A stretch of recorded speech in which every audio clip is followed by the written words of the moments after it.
And I think now we're, I'll kind of get into the fun stuff. Obviously, like I was showing you guys after early development and kind of putting together this sort of presentation, and that being like my way of selling the idea to somebody, and not just somebody, everybody. Because keep in mind that as we're bringing new people into the project, and it could be anyone, it could be a producer, it could be a Misha, like a color key artist, it could be a concept artist. Everybody has to be on the same page of inspiration and where we're at with the story so far, and where we're at with the characters and all that stuff. So that presentation, I think early on, is so important. Obviously, for logistical reasons, in order to get into the next funding of the project, when you're doing this on a professional level, you have to do this no matter what. You have to constantly sell your work, and as you're doing this, even as you get further, when you're doing 3D previews, everything has to be presented every single time. But I think as a practice, even when I'm just doing even when I'm doing a personal pitch, which something that I just worked on with Misha and Toby and Felipe as well, I have to bring them on and like sell them on that inspiration and that story. Otherwise, they don't know what they're drawing for. They can draw cool stuff all day long, but like we talked about before, it just won't support the story, so it'll almost be pointless. And yeah, I think that helps a lot. So maybe that's something that, even though we're doing it on a bigger scale, I think it could something that you could take on for, your smaller stuff, even like a single concept. Sell it to your friends and see if they get the story, see if they get the energy of it, and then allow yourself to adjust for that. I think it's very, very cool to consider that, unless you're doing artwork and just keeping it in your computer so that you can look at it in the morning and then close the computer, you're essentially doing this for everybody else to enjoy and to get something out of it, which I think is something that happens with a lot of pieces nowadays, is that a lot of us are just trying to show off cool work. But I think it's even more interesting when you're grabbing somebody emotionally into that story that you were trying to tell from the beginning. And yeah, after that, it's work. Lots and lots and lots of fun work. As you can see here, I mean, the next phase is really just getting that bordermatic going, getting the keyframes going, all that stuff. The first thing that I like to do in visual development or production art or concept art, and visual development, it means a lot of things for a lot of projects. I've worked in games as well. It kind of becomes like Misha was saying, this umbrella for so much stuff, and everything kind of has a name of its own. There's prop design, set design, character design, all this stuff. But at the end of the day, we're just trying to create the clearest picture for the next team to be able to take that as a blueprint and create the film. In this case, it's an animation. So all of this concept art, all of this visual development, it's really there to serve one purpose, and that is for the 3D team to kind of feel the vision and be able to create that. And the main reason that I like doing this, and I like doing it the way I like to do it, is that it lets us see the film so early. And the concepts that we do and the visual exploration that we do is basically the entire film. I like to go in with the artist and try to create the entire film in as many frames as we can do in the shortest amount that we have, so that we know what we're making. And then everything after that, we know what we're chasing. We can only make it better, but we've already seen the film and we've already gotten super excited and everybody's on board with what we're going to make. And that's where things get really interesting. Now, early on, at this point, we sort of finished storyboards. We've gotten a bordermatic that feels pretty good. We've done music, all that stuff. And we've gotten a great sketch of what the film looks like. And we've done some cool frames already. So we know, we have an idea of what we're trying to make.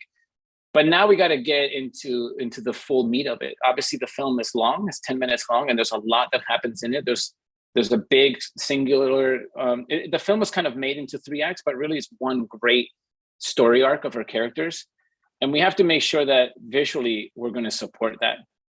The first thing I like to do, and I think that, obviously this is super, super important. Can you see this, by the way, this window that I'm putting in here, Misha? I'm scaring you. I'm still here. Yes. You can see this window, right? Yes. Yeah. I think you mentioned before, references are super important. I like to go in and reference a bunch. I mean, obviously I reference way more than this, but I like to get to the essence of the film. I mean, obviously, I watch a lot of Pixar and animation and stuff like that, and live action. But I wanted to see, like, in a flow, what does the film feel like? You know, starting in the afternoon, then eventually working towards sundown and getting that space that we want to be in, where the sun's completely down. We're almost in that almost that point of nighttime. And what is that going to feel like in our film as we move forward? Eventually, how can we get to a nighttime that's not completely dark yet, you know, so we can kind of create this transition. And finding all of these references, obviously, How to Train Your Dragon was a huge reference, and Brave, I thought those two films were great. But, you know, we're reaching for everything that feels like it has that cinematic emotion to it, that takes us to that place, and kind of like trying to expand it. Like, how is it going to go up once we're inside? Are we going to be referencing you know, more indoor lighting? I really like the idea that this film, once we go inside, it's purely lit by candlelight. And there's a Kubrick film that was done where it was all done in candlelight, and I really like that idea for this. And there were some animation films that really did a great job, like Brave, and I thought that was a cool reference to have inside, where we're not necessarily putting stage lights and stuff everywhere. We're just kind of focusing it on natural lighting. Obviously, Indiana Jones stuff, we're going to see a lot of gold at some point in the film. Things are going to get really scary. Eventually, we're going to lose the light completely as our characters are just sort of out and about on their own. This is Monsters University, Tintin, BFG. All of these films kind of created all this inspiration of this idea of isolation in nighttime, you know, where you might have one singular source, or it might just be all moonlit. And then what is it going to feel like when we get the fire going? And then what if the fire takes over and then we just have pure chaos? And as we go forward into now we're kind of lurking through the castle and we're alone. What does that feel like, to just almost be completely extracted of all the light? So it really does feel like we're sneaking around.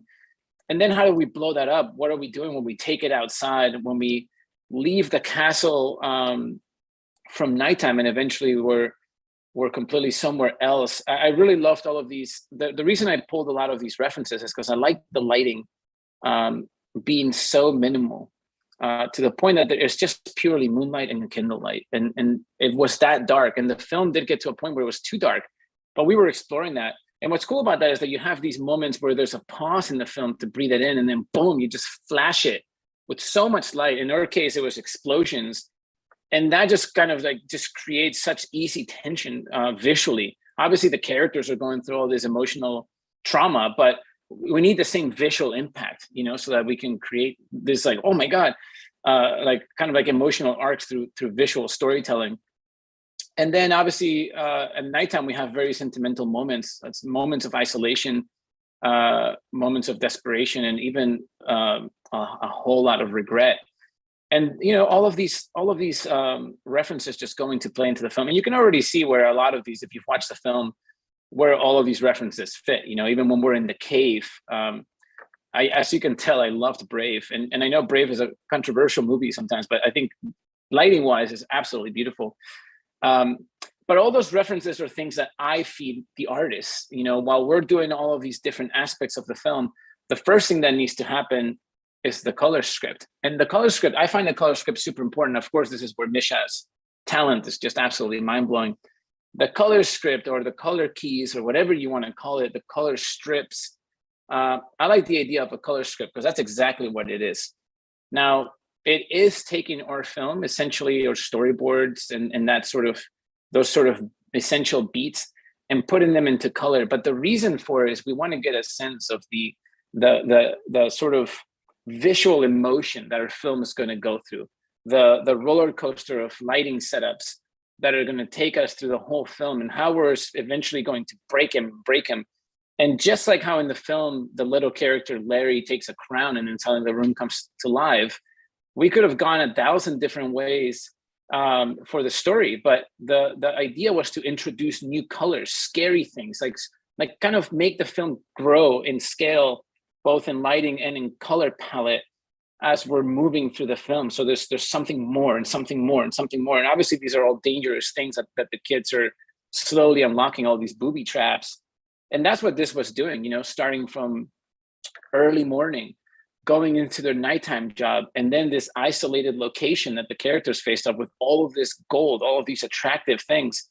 but suddenly that turning into very dark and evil room, that what used to be a very beautiful and shiny room is now dark and evil, and bringing in these two totally new palettes that are foreign to the characters, which obviously are going to cause this fear and this confusion. Of course, that thing starts attacking them. So now we got them running from these new colors. And what used to be this sort of nice, cozy, candlelit scene is now introduced with explosions. And then as we move forward, now we got our characters stuck in isolation. They're no longer in their comfortable place, right? Now they're completely alone. So we got to play that lighting, this nice rim light that really isolates our characters. And then introducing things that are really fun. In this particular setup, we wanted to do this thing where the light was sort of off to the side. We always have candle lights in this scene. And if you've seen the film, there's candle lights placed cleverly everywhere so that we can excuse rim lights wherever we are.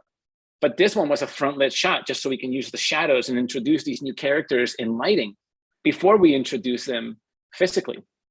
But this propels the film into something even darker. Now we're in the kitchen at nighttime. There's no lights anymore. Now it's just moonlight. And what's nice about this is that the way Nisha did it is that it's this completely gorgeous, cool palette. And then we have this one catalyst, which is what's called the fire spirit. And that fire spirit turns into hundreds of fire spirits. So now we're running away from what used to be a beautiful, cool room, now completely engulfed in fire.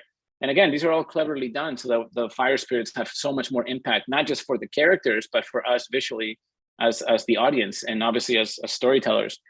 And then from there, we needed to blow it up. I mean, now we're on a roller coaster. There's fire going everywhere. We got moonlight, we got golden lights. What else do we do? Okay, let's just blow up the room. And again, these are all things that were informed in the story. The story needed something bigger and bigger and bigger and bigger. And eventually they walk into a room that's just full of explosions. And that whole idea came about just to kind of take the characters out of the castle into a point where they've just completely ruined everything and there's no walking out of it. And of course, visually, Nisha did a fantastic job of doing just that. We just completely blow up this room. And eventually, we're in this super isolated scene. We really wanted to have a moment where they're completely out of their element, right? These are like kids lost in the woods. And that was kind of the reference for this is you've gone so far that you've gone too far and you don't even know how to get back. And obviously the only way back would be to do it together, but we're not there with these characters yet. So we chose this backyard as our sort of set piece for the very, very emotional moment. And we basically chose to get rid of all the lighting. There is some light post that we eventually introduced just to kind of add a little bit more rim light and get more emotion out of it. But it felt more interesting to have them outside in the dark and the castle in the background. It's almost like adding insult to injury, like they're going to get into an argument here because they ruined Peter's sort of like the only thing he lives for, which is being a skeleton guard. And kind of like you can see it, we took it all completely to this whole new palette that we started out with. All these warm colors are now smaller. Everything's now cooler. And really the whole point of that was just to isolate our characters. And when we eventually add the light back on, it's all focused on these characters. Obviously, when we go into the cave with the sleeping dragons, it's got its own sort of lighting. So the cave kind of has this sort of, it's drawing you in.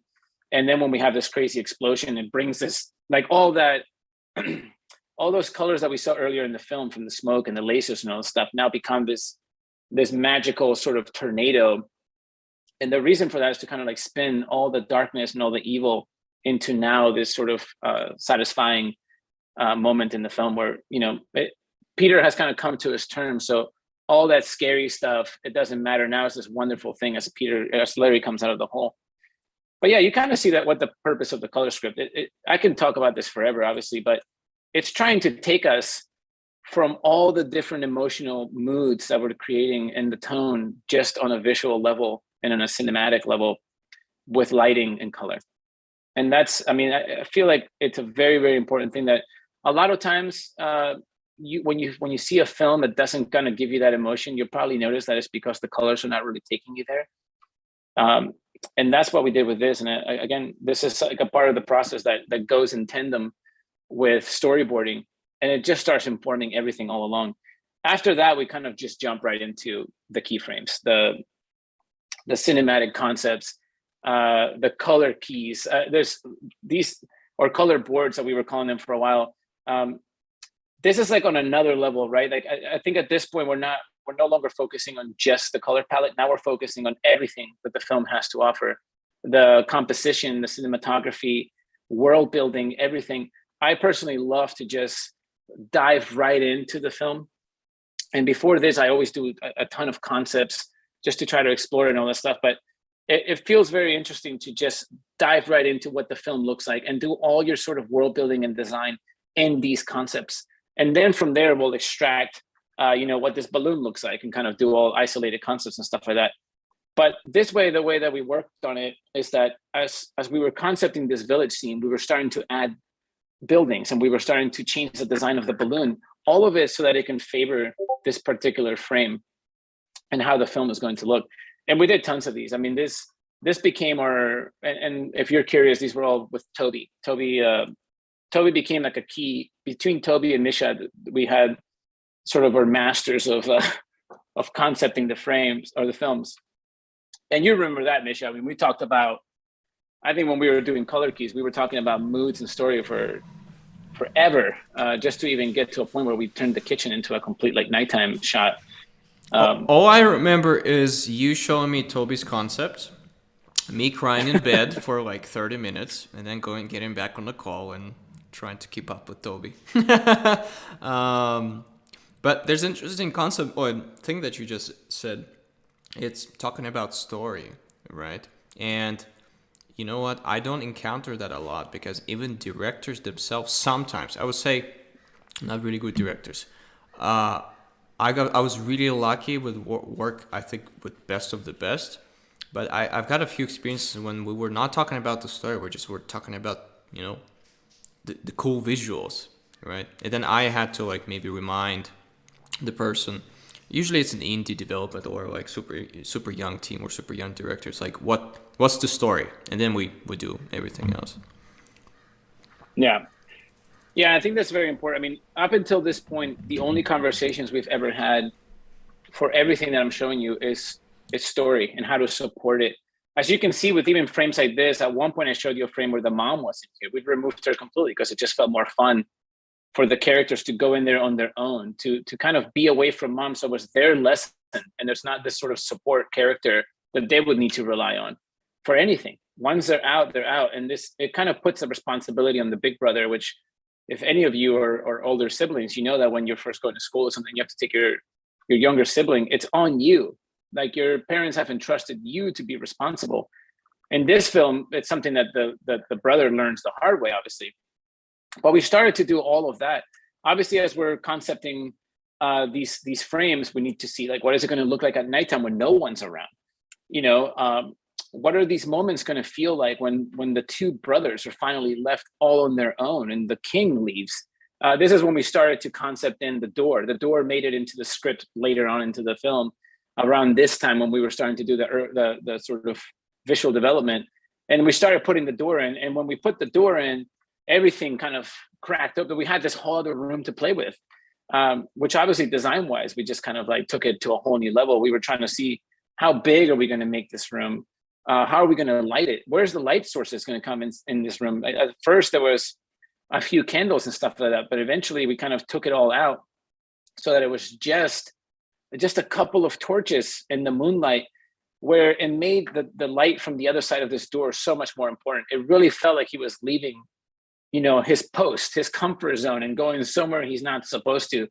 And again, if I showed you like the process, we redid these frames so many times, but just to find the lighting, just to find the emotion of the scene. Obviously, on a frame like this, we started to design what these spells are going to look like, all of these different kind of booby traps that are going to attack them. And then how are the characters going to react? I mean, is Peter going to be completely mortified because obviously his job that he so dearly loves has just gone to shit? Or and how's Larry going to react? Or is he going to be just excited and completely dumbfounded because he's just an excited little kid? And we were, you can kind of see in here, you already feel the story, but this is even before animation has begun, before any of that has begun. We're just still trying to see what the film looks like way before 3D jumps into it. And already you can probably see a lot of parallels. The film ends up looking almost exactly like these frames that we were working on earlier on in visual development. And that's for me, that's the way that I love to work. I like to get in there with the Tobys and the Mishas and the storyboard teams, and even bringing in some of the early 3D leads, and trying to figure out with that art form, how is their film going to look? And reason being, everybody knows on this call that 3D takes a very long time. So once we jump in, we're in for the long run. But these concepts are a little bit quicker to do, and we can really, really explore the film. And this is stuff that I can show anybody, and they get, you know, if I walk them through the story and show them these frames, almost like a storybook, they get it. They know what we're making. They know what the characters are doing. They know where the ride's taking them.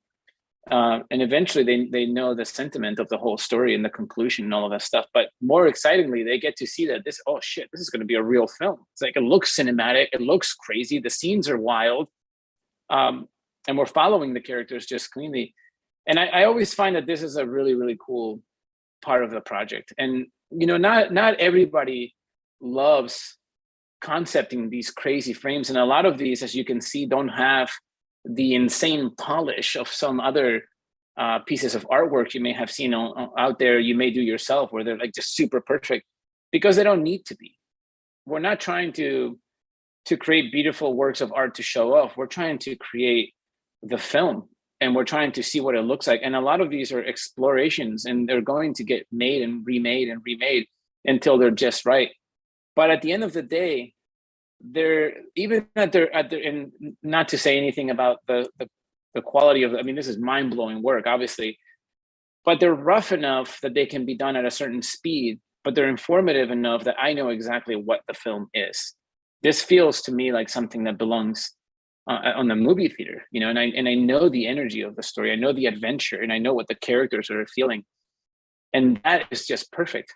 In fact, I love one day to see a film that looks like this, right? Like a 3D film in this style would be really cool. But that's sort of the idea of it, going from this small concept, this idea of like, okay, my childhood and my favorite movies, and putting them into this adventure, and then kind of exploring all of that as much as possible in storyboards and rough sketches and concepts and all that stuff, and eventually bringing it all the way down to developing color keys and color scripts to see what emotionally is going to feel like, and then scaling that up to this level where we can see, well, what does the film look like? What do the environments look like? Because I'm sure you've noticed that in these frames, not only are we talking about the story moments and the cinematography, but we're also seeing a ton of world building, a ton of set design, a ton of tone. You know, it's all, and even character design, it's all in here now.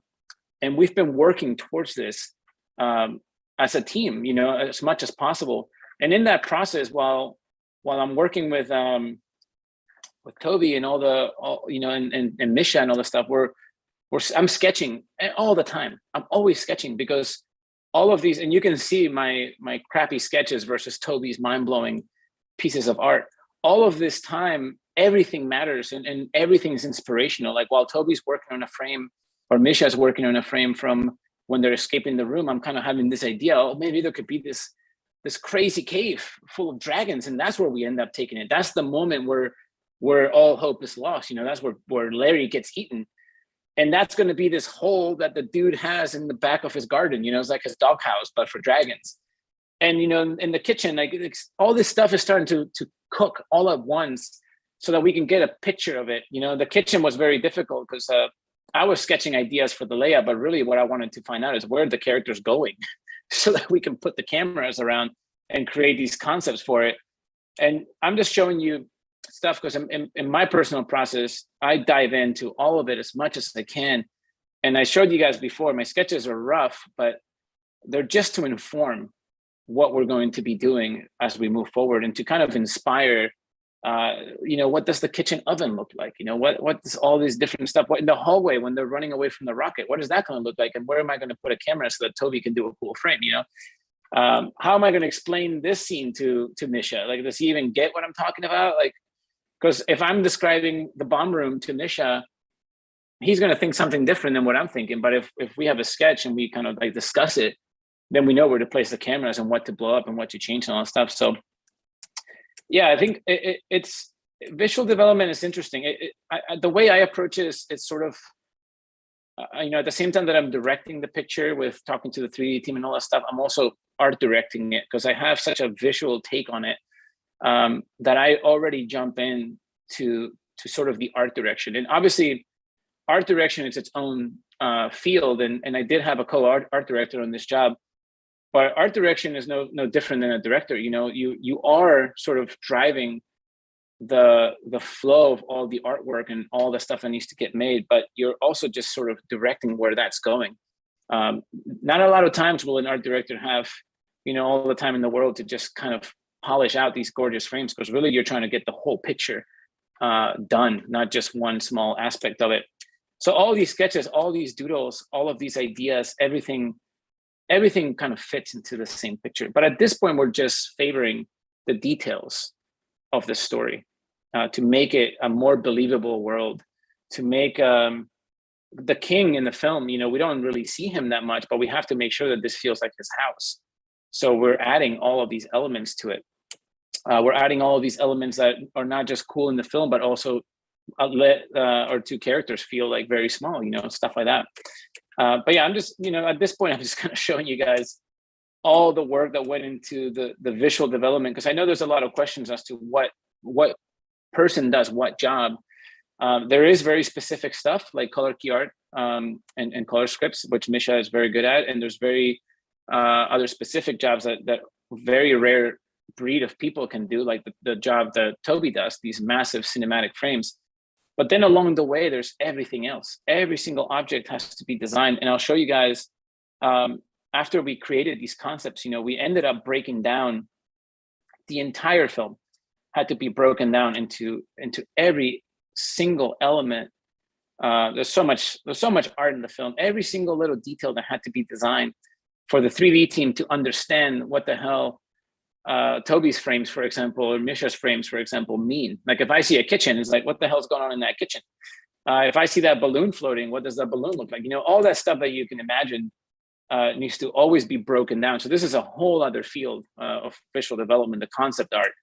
And this literally goes on forever. There's moments in the film where somebody's asking me about, I remember somebody was asking about one of Misha's frames, and there was something he had drawn in the background, just roughly for color. And I was like, what the hell is that? So we had to break down this entire room to see what the hell was going on and where we can place cameras and what the scale of it is to kind of like get a camera that looks like the color keys or the keyframes. We had to kind of work around the scale of the room. Misha, let me know if this isn't interesting. I'll stop showing this stuff. But no, Borja, this is so boring. I have no idea how people are listening to this. No, dude, this is like so nostalgic and cool. To be honest, I don't have nothing to say, and I don't really want to say anything, right? Because like the intricate, details of what's going on into each project is amazing, and people are just, they're just at awe, and we have a bunch of questions that we're gonna cover a little bit later, right? But yeah, this is super fascinating, dude.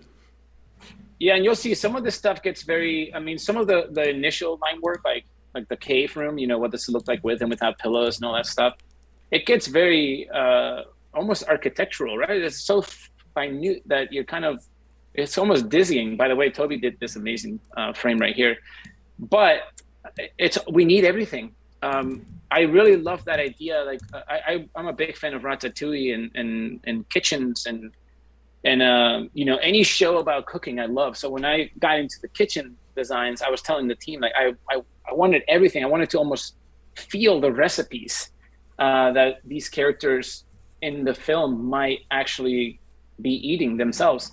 And these are, at this point, because we already got the story down and we already, we already figured out what our characters are doing. We already kind of put all that together. All of this stuff becomes really fun because now you're world building. Now you're kind of adding details to the film that are just letting the audience feel like this place is alive and this is where these characters live. And it's really important, obviously, that it aesthetically it fits with the characters that are two skeletons, so it doesn't feel like they crawled out of a graveyard or something like that and they're here. They're they actually belong in this film. But all of that stuff goes hand in hand, and you'll see we did so much design. I mean, as we do with any film, you know, any animation has just buttloads of designs, but it's another aspect of concepting and visual development. So as you're trying to figure out, you know, where you fit in the picture of a production, always remember that there's so many levels of it, from the color world to the full cinema frames to the crazy character designs, because I know there's a lot of character designers on this call, to environment designs, to down to the details of prop design and set dressing. All of it fits into the picture, and you'll see a lot of this stuff is a mishmash of set design and environment design, but everything was important. And as we moved into the film further and further and further, more designs were needed, more concepts were needed. Obviously, you know, references for textures and all that stuff. There's so many references in this film that I will bore you to death. But when it comes to the final designs, these are the designs that we created for all the different elements. Obviously, this is the room by itself, and then the room destroyed, the room with gold, the room without gold. What does it look like after the room with gold has been destroyed, but it has been destroyed with a mixture of ice, lasers, and poison, you know? So it's kind of like a little bit of everything, but we can't imagine that just by conversation. It's important to put it down. And again, once you do that, it just kind of opens up this whole other ideas of how we can evolve the story thanks to these concepts. But yeah, I'm kind of showing you just how much work goes into it, because I remember when I saw the first class that Misha was running through on Monday, there's a lot of questions about all the different aspects of a film. I'll show you just one more thing, details that you'll never know. In the film, there's two characters that are in bed reading a book, and that book actually has pages. And it was this is complete randomness, but it's a story that I quickly wrote about these three goblins that go on this journey and they get lost in all these different worlds. And this was one of the film ideas for this project that didn't make it in. But you know, we turned into a little book, and then the girls, when they're flipping through the pages, and there's only like 2 frames in the film where you can actually see the pages in the book. There's a book with an actual story in it. When the king is like carving his own statue, there's a sketch of what the statue looks like. There's actually a cookbook that's open with a recipe of how to make pancakes. All that stuff is just details. At this point, we're just supporting the world building of the film. But a lot of times, you know, that's what I was trying to say at the beginning. Somebody might get stuck on that detail, but not really realize why their story needs that detail at all. And then it just falls flat into this sort of meaningless piece of art. Obviously, it means something to you, but when you're explaining it to somebody, it's hard to reach for meaning. And instead of making it up, it's good to start from the beginning and create a story before you create that piece of art, so that it has that much more meaning. And yeah, it's endless. I mean, there's obviously, you know, matte paintings are in the film. There was even there's paintings in the film. We had one of the artists paint my dog. You know, these are things that are just, there's so much stuff in the film. But yeah, that's kind of the whole point of this little exercise. I did want to show you one last thing just to kind of finish off the chat, if Misha will allow me. What do you think, Misha? Can I show a quick comparison? No. Obviously, the rest is history. Everybody on this call knows, and I hope you know that the tiers of art that come from that get more and more and more detailed as it turns into 3D and all of that. But I wanted to show you just a little bit. What's that? Oh, Misha and his we can hear you, Misha. Oh, whoops. That's okay. Back. I have a translator on. I know exactly what you said. I was grumpy for the Wi-Fi. I was mumbling to my wife. I'm still frustrated. Oh no, don't worry. I'm gonna play just like a 2-minute clip, because I thought that you know, the development of this one frame, and I'll scroll back here, that we worked on in the kitchen scene, and all the different sort of details that we ended up changing, and the reason that we went to this level, it was all just to kind of make that scene that much more exciting. And I'll show you what it looked like, and this will be how I'm going to close the chat. I think that this is kind of cool to see a Bordermatic. You don't get to see Bordermatics very often. this is like a combination of storyboards and then some of the color frames into one mishmash of the kitchen scene. Misha, tell me if you can hear the sound. Yes, it's perfect.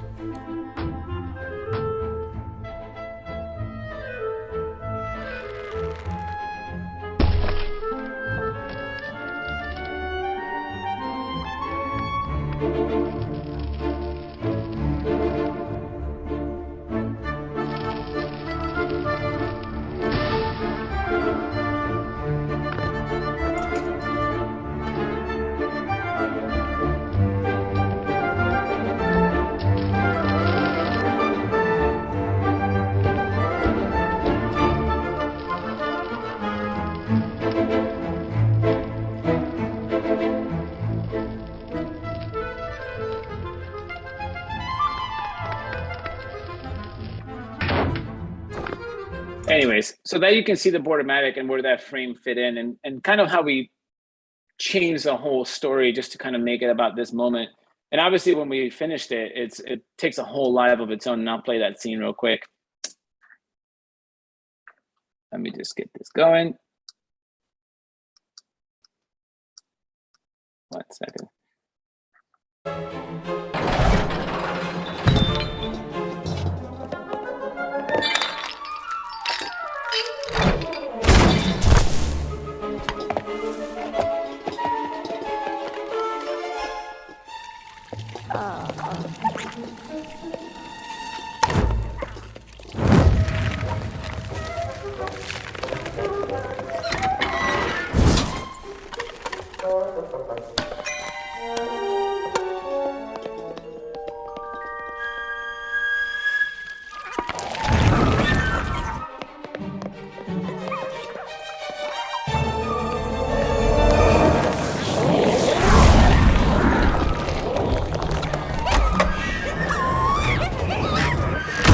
And there you go.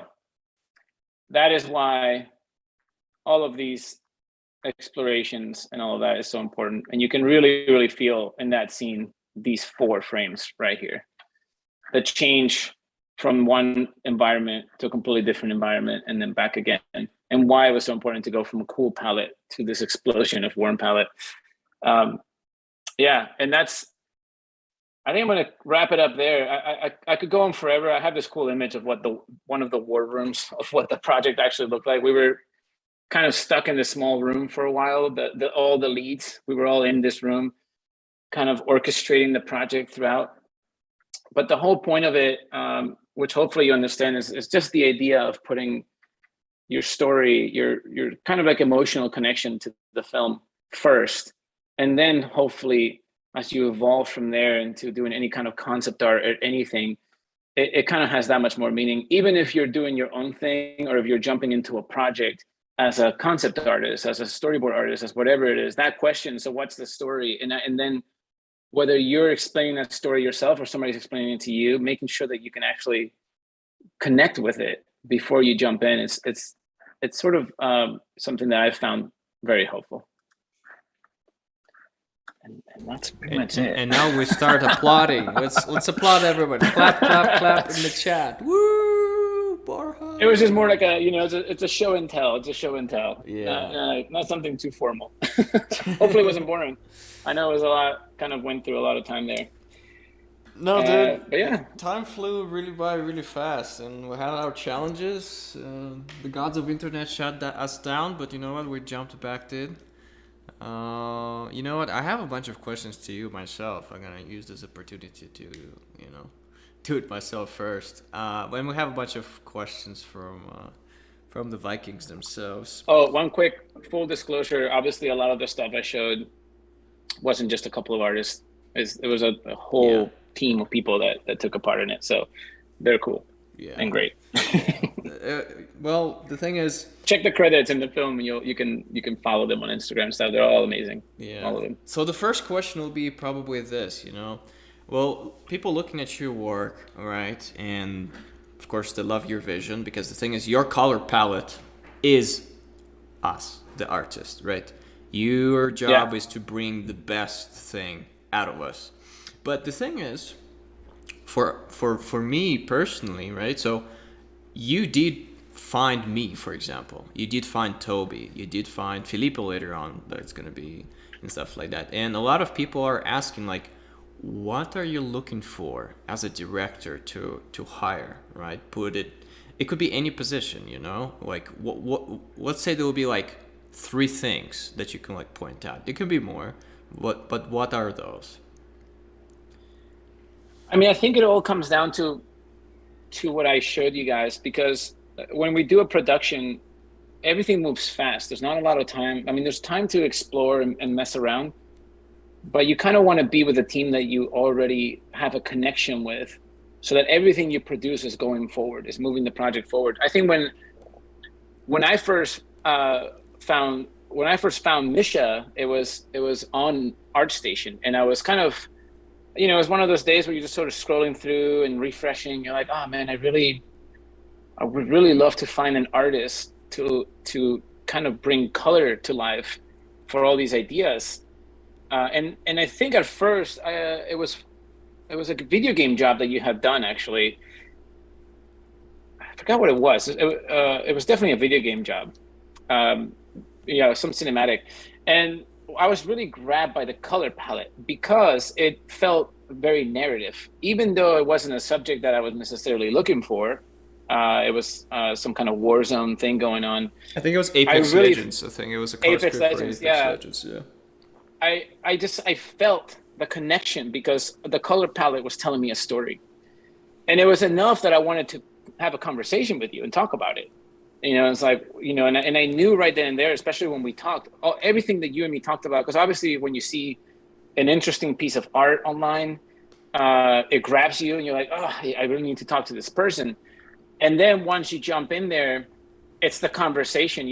Obviously for everybody to collaborate, you have to talk the same language. Yeah. And I think when you and me were talking, it was purely narrative for a long time. Yeah. We talked about stories, and we talked about the palettes and all that stuff. Obviously, 3 elements would be: one, that I can really connect with the work. So I really like to find cinematic work. So it doesn't have to be like super polished, but in some form it feels cinematic, meaning it's telling a story visually, whether it's with lighting, color, expressions, any of that.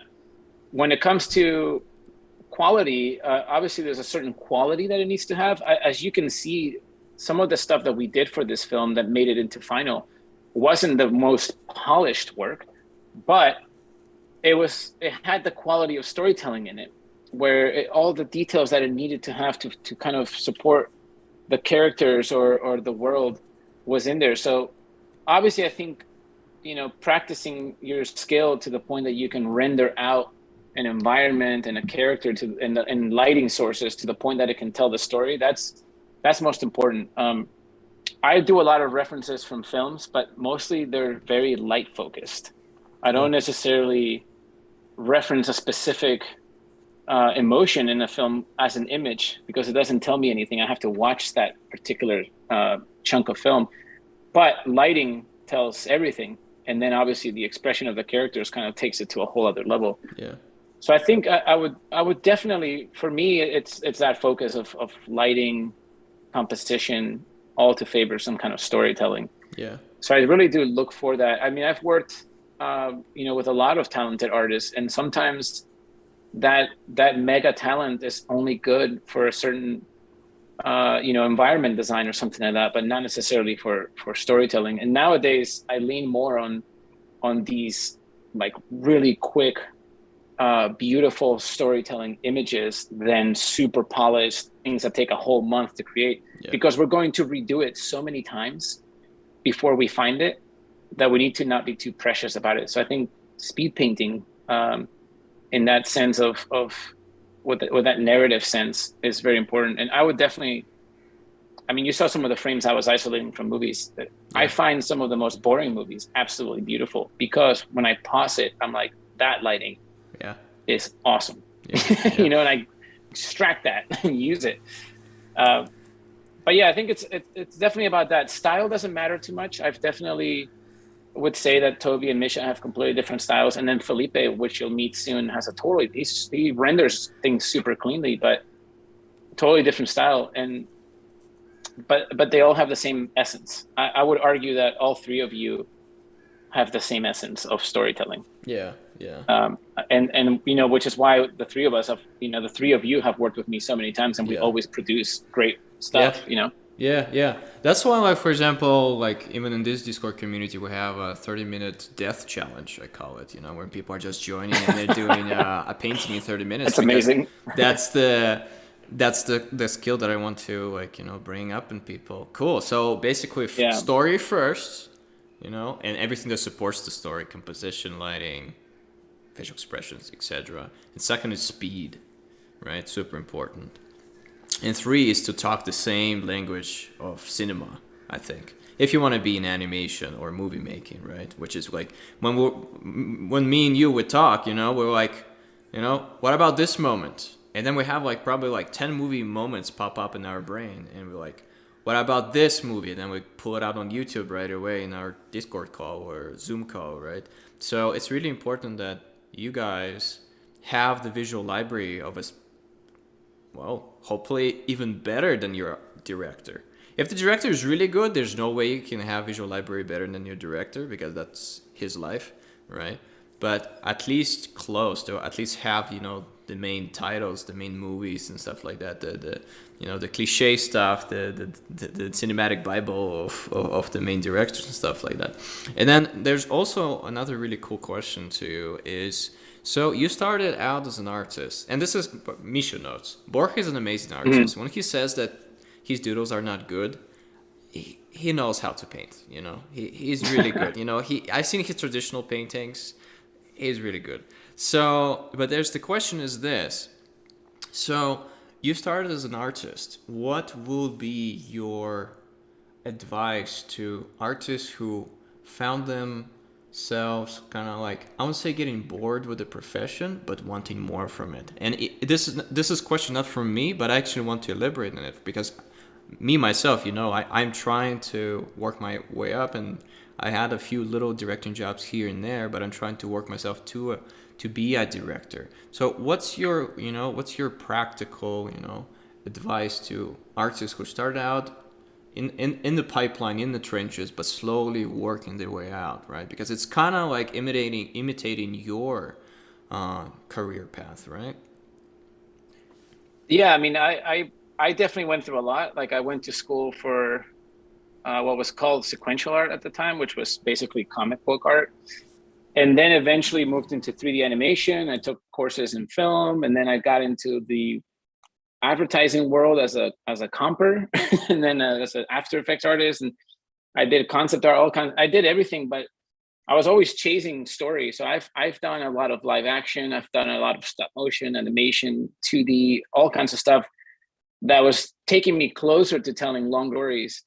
One thing that's interesting is that there's so many aspects of it. If you want to be a great art director, if your passion is in the combination of all things that involve the visual development and putting together a full, complete aesthetic for a film, and then seeing that aesthetic through with the director, I would say that's an art director job.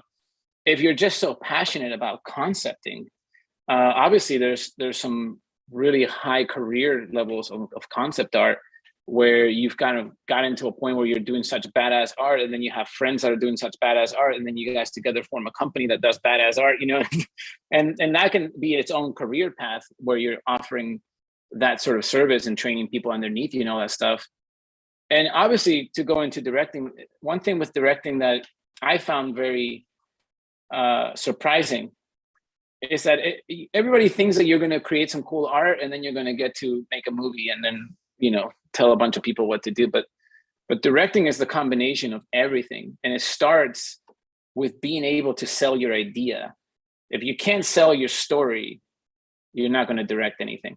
And that's just the bottom line, because everybody's going to be like, okay, cool, you have a lot of cool art and all that stuff, but no one's going to want to watch it because it's boring or it's scary or whatever. It doesn't really have it's not put together in a way that makes any sense.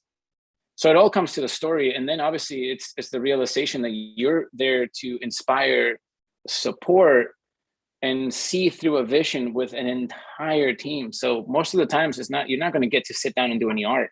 I do sketches at nighttime because I just can't stop thinking about it.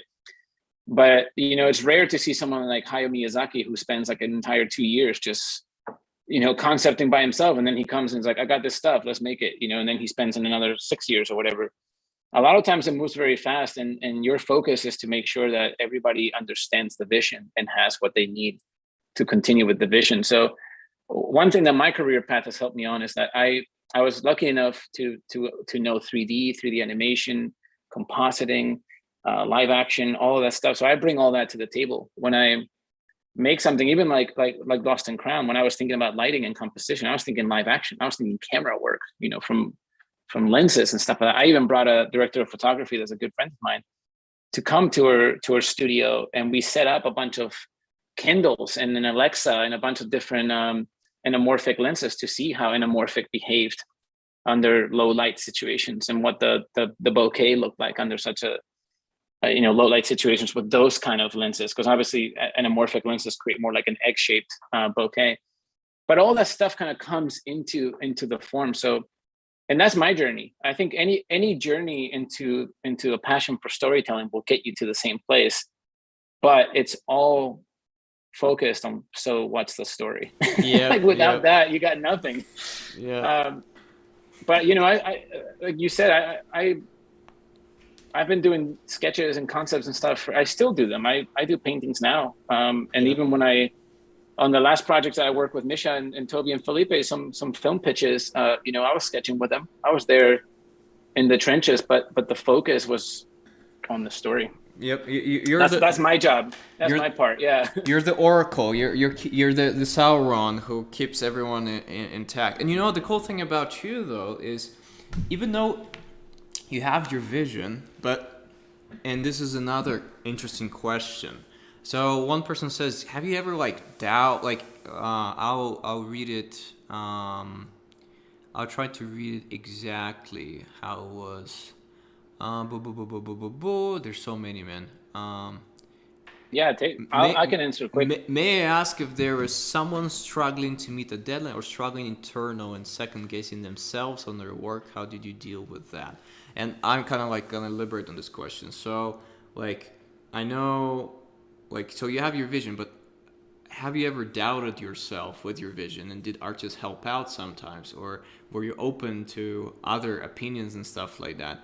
I'm gonna answer the question from my perspective as an artist. When I work with Borja and with those talented people, I doubt myself all the time.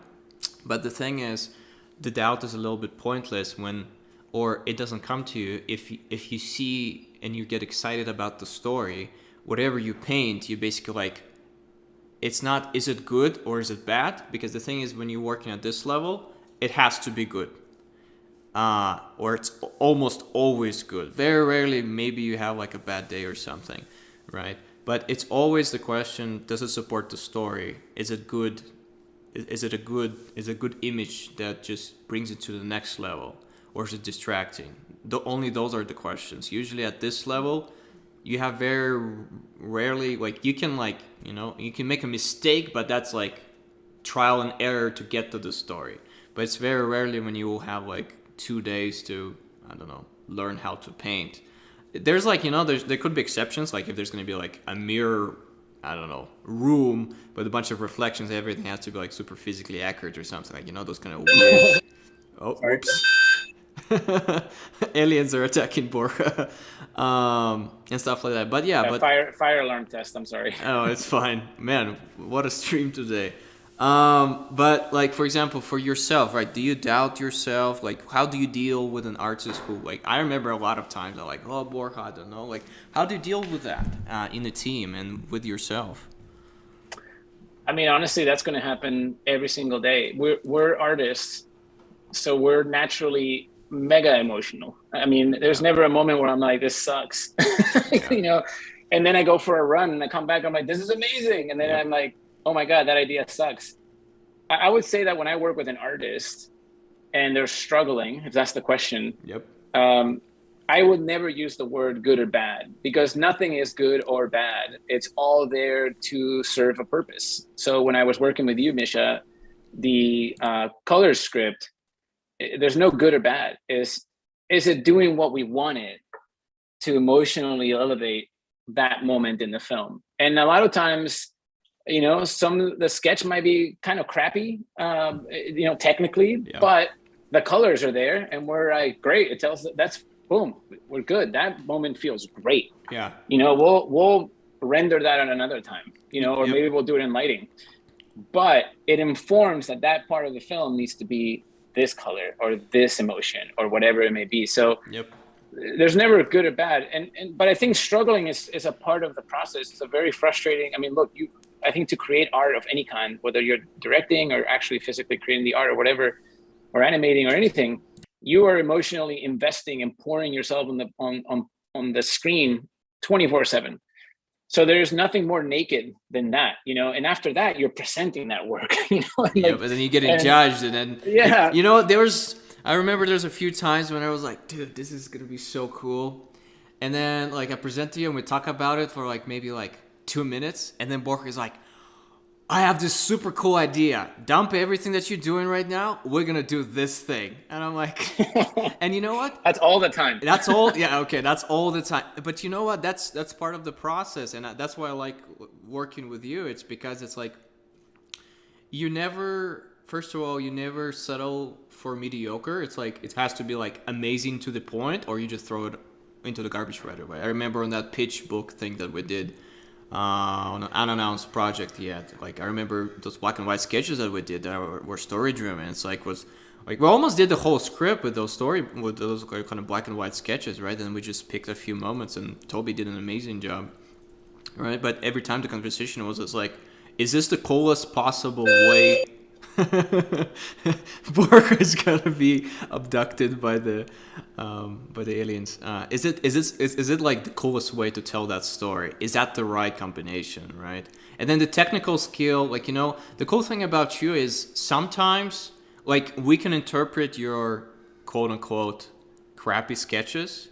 You sometimes can see what we're meant with our, let's say, not super polished work, or sometimes like maybe not good technical work, but you can see, oh, this gives me an idea. So, and the thing is, I gotta point that out about you as a director, right? Because you can use almost anything as fuel to figure out what the next step is. And then I think a really good quality of yours as a director that I found about you is, I think in the production, who makes it in the industry, there's almost no bad artist, and a good director can bring out the best in an artist by guidance. It helps if you speak the one language, but the thing is about you, right?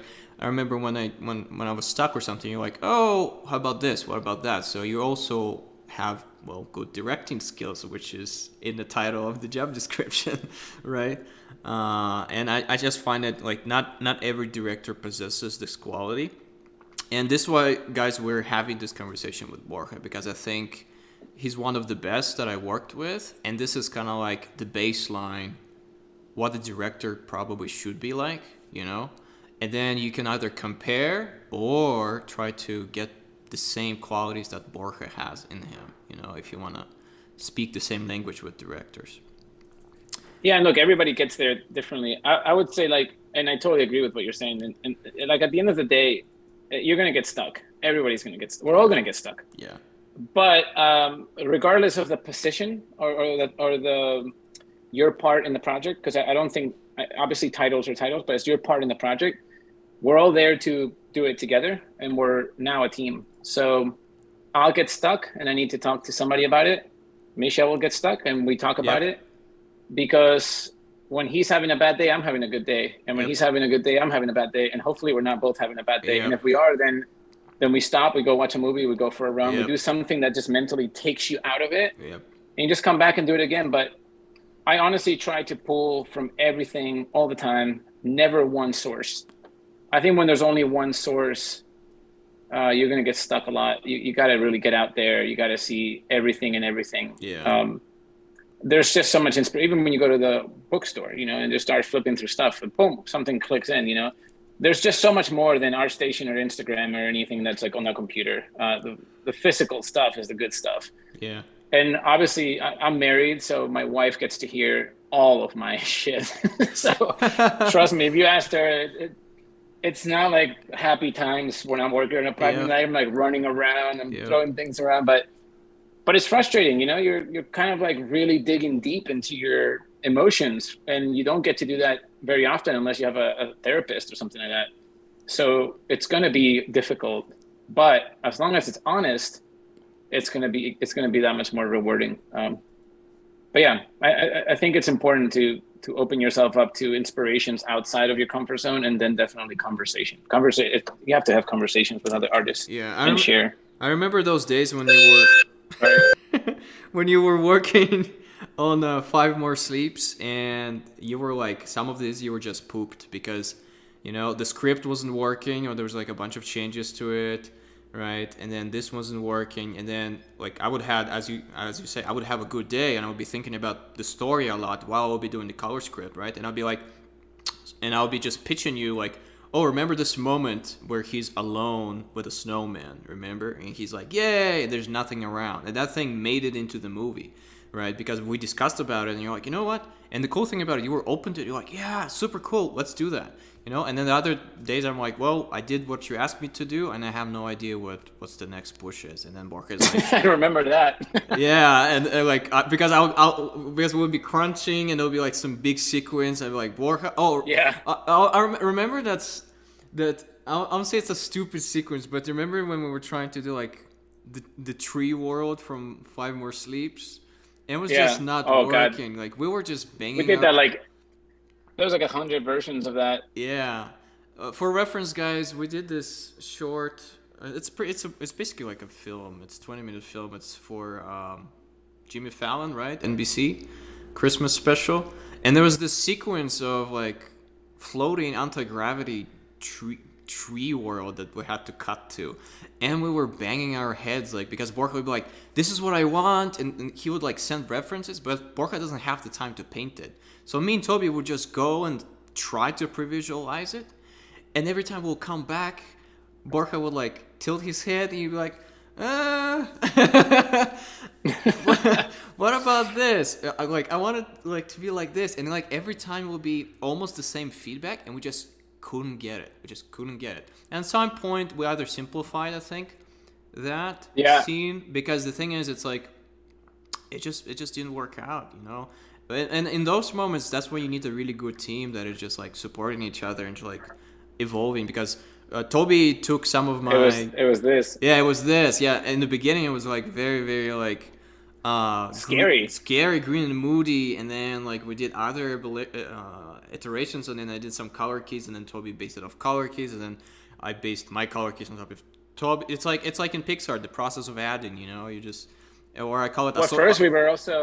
we were also referencing Nausicaa and the Valley of the Wind when she, if you've watched that movie, when she goes like down below, and it was, you know, the problem was it was getting too scary. Obviously, this had to be like a family film, and you can see it from here. This looks like he's going into the underworld of Christmas trees or something Of like Stranger that. Things, yeah. Yeah. The Demogorgon is gonna pop out soon. Yeah, something. exactly.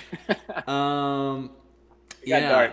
I think I have a But you final. know, Yeah. that I was just gonna say that's sort of the thing is that, oh my God, sorry. There we go. I was gonna say that that's always the thing is that, you know, one thing that I've always like told myself when I make anything or when I work on anything with people and with the whole team is that sometimes I look at projects and I'm like, that is the most amazing film. I would love to make something that good. But the people that made that film are probably like, oh man, it's not that good. We never finished it the way we wanted, Yep. you know, but that's the way it landed. Yep. It's like all of this energy and all of this thing, time stopped and told you like, that's it. Yep. Otherwise, you would never finish ever.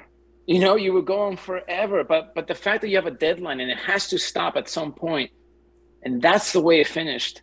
You might be struggling still with the details and the things you did or did not do, but to everybody else, they're going to be looking at that and referencing it. So at some point, you have to pull the plug Yep.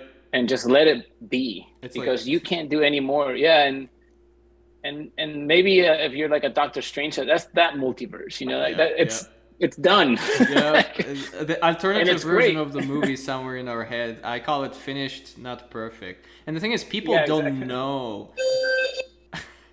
people don't know that you had this certain painting in your mind and you can do better and you couldn't deliver. Or and like for example, Borja the director, he doesn't know the full potential of Misha. He just sees what he sees. So for example, I can feel bad about my color scripts, but Borja, like a lot of the times when I'm feeling really bad about the job that I did, Borja was like, great job, dude, it's awesome, it's what I wanted. I'm like, oh yeah, okay.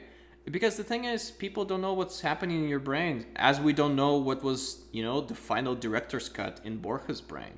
And at the end of the day, you can doubt yourself, but you have to deliver the product. Sadly, we have to deliver the product. There's very rarely when you can mix the art and the product itself, and then something rare happens, like Lord of the Rings or Prince of Egypt animation, or Finding Atlantis, even though it didn't do really good at the box office and stuff like that. Just I mean, that's why a team is so important. I think you need that calibration around you. yeah, Because finished and perfect is so subjective. But that's why I always focus. As long as the story is there, and it's as good as we could make it, it's going to be great. Because honestly, if it could be the crappiest thing, but if the story is good, you're going to watch it a bunch of times, yeah, or you're going to look at it a bunch of times. I think there's some pieces of art out there that are so mega simple that you could almost call them crappy, but they're so good in the way that they tell the story that I will reference them forever. yeah, You know what I mean? Like, and I think that's really, really cool. I remember a long time ago, I saw this article with Steven Spielberg that was inspiring, where he said, it just doesn't matter your equipment. And you yep, hear this a lot. It doesn't matter what camera you film. You can film it with the shittiest camera in the world. As long as it's a good story, people are going to watch it, and you're going to be able to make movies in the future because of that, because you can tell a story. yeah, So it really is true. It's not about the best like Wacom or the best rendering or the best lighting or whatever. As long as it's doing a good job of grabbing the audience, because essentially you're showing it to people, right? So you want people to be interested in it. yeah, That's all that it needs. So that's why I always go back to that whole thing, like, so what's the story? yeah. And yeah. So to summarize, we are storytellers, and if we don't live real life, we have nothing to say. And if you have nothing to say, your art will suck, because it doesn't matter how good and technical it is, it has no core to it, right? So that's probably one of the lessons that we can take out of it. What else? Yeah, I think a good thing from that is that whether you're the storyteller itself or whether you're part of the storytelling, you have to be. I think it's important to be involved Involved, yeah. in some form, because I know that not everybody likes to come up with stories. Some people just want to be part of telling a story, and I think that's totally fine. I struggle with writing, and a lot of times I need to bring in a writer to kind of help me, Yeah. take it there. But I like the initial idea, and I love storytelling as a visual form. So yeah. Yeah, Yeah. and so that's number one. So what's your story? That's the title of the lecture, And second is like team play, Find your team, but to find your team, you need to be open for opportunities, and show them that you can be part of that team, the storytelling team, that you have the inner fire and you have something to say, and through your personal work. And remember in the first lecture, guys, I told you that directors see a personal voice and that emotional connection that you have to your personal art. I think Borja said, like, yeah, it wasn't the style, it wasn't like maybe the theme, but there was something there, and I'm pretty sure that's something there, because I'm not the greatest technical artist, right? But if you think about what I said, what makes your heart or soul tickle, and you incorporate that into your personal art, I think you'll get noticed with people like Borja, All right, I have final question for you, because I know you already have to run pretty soon.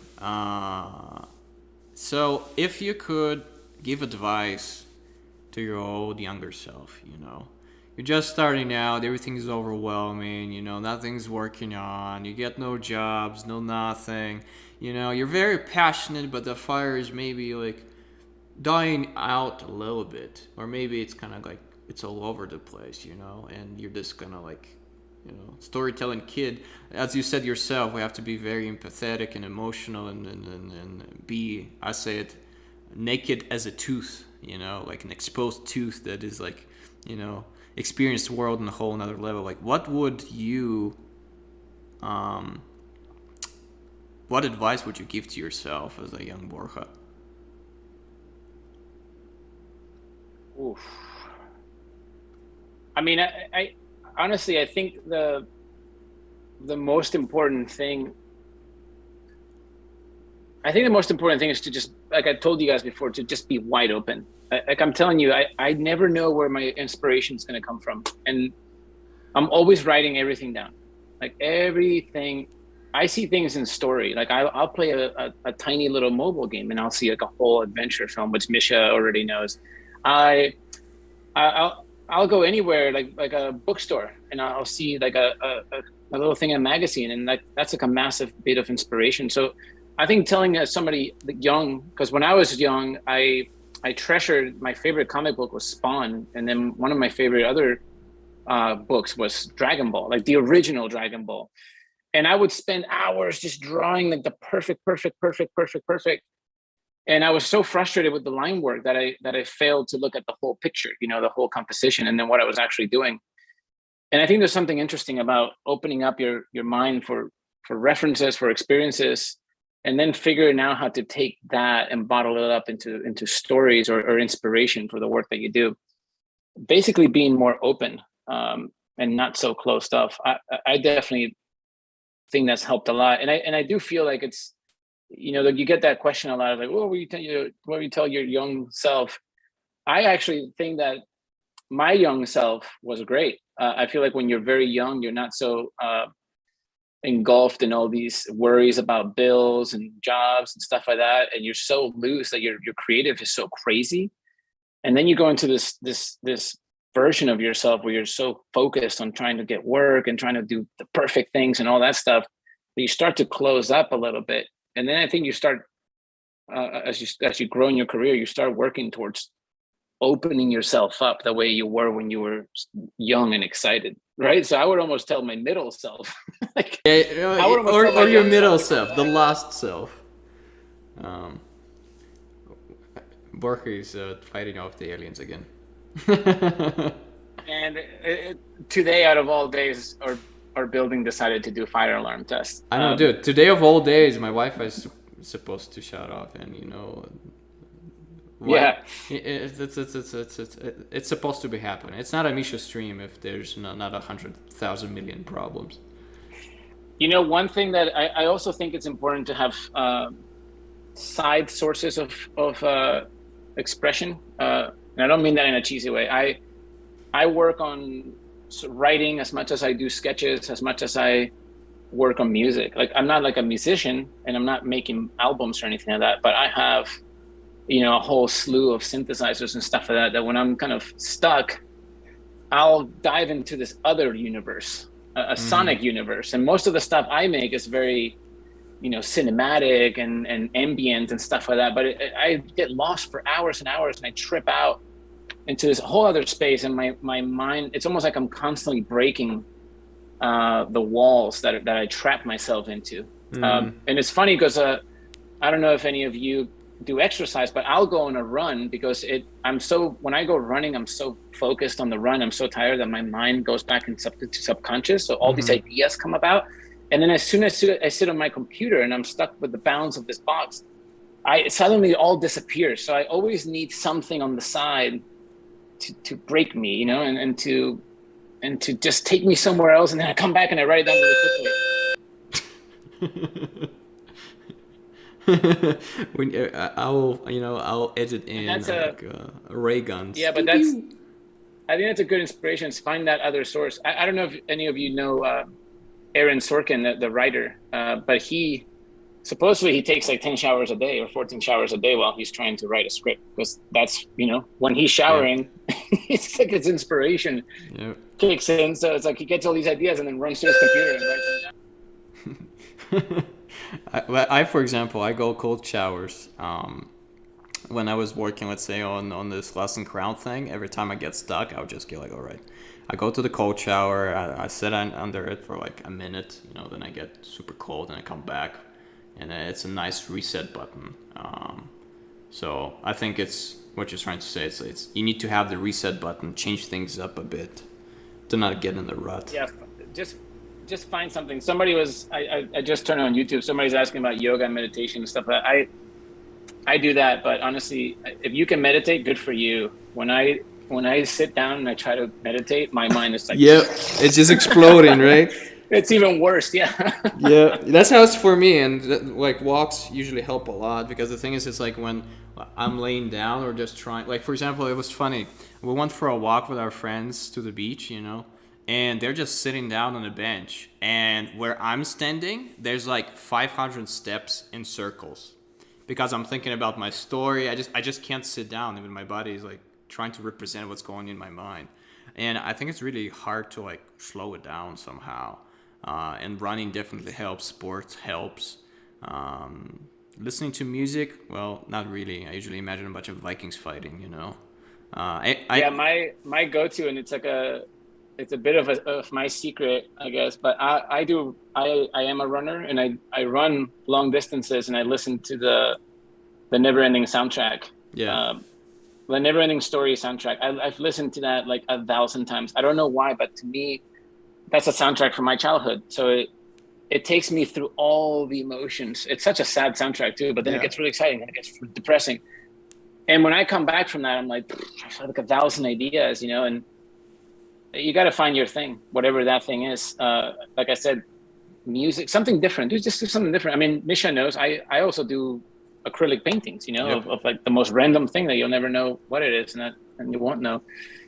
But it helps me. It's something different. It gets your mind out of the box. I think the computer, it's something about the screen just feels very stressful sometimes. Yeah. And I think the corners are so confined, and I don't want to get philosophical, but your head's circular, and therefore it has like a 360 energy, and when you go into the computer, you're just like, So does it mean that we have to like work in VR sets now to keep it good? I don't know, man, but it's just try to find how to have a 360 inspiration in your mind. Like for me, that's music because it feels so.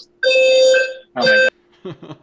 See, this alarm is like one of your synthesizers, man. What if you just sample it and then use it in your next dubstep beat? Whoop whoop whoop whoop whoop. Yeah. Beep beep. And yeah, in video games. I mean, video games kind of help sometimes. Just as long I definitely I have a hard rule now, and I fall out of this sometimes. Sometimes I'll play Fortnite or I don't know if you ever play Ark Survival Evolved. I'll get into these ruts of playing these games for too long, and I've kind of just told myself to focus more on adventure games, like The Last of Us and stuff like that, just to kind of allow myself to always be in a state of storytelling. And if I'm going to try to I don't know, just pass the time, I'd rather go to the beach, learn how to surf, or something totally different that connects me to myself. So I'm not like constantly just wasting time. Yeah. I think time is very precious, and like I said, ideas come from everywhere, but the best ones are inside of you, and you have to find a way to listen to yourself, and it's different for everybody. Wow.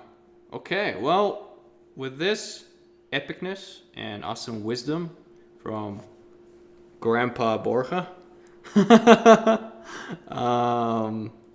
I think we're gonna say thank you. So let's just put some Viking roars in the chat.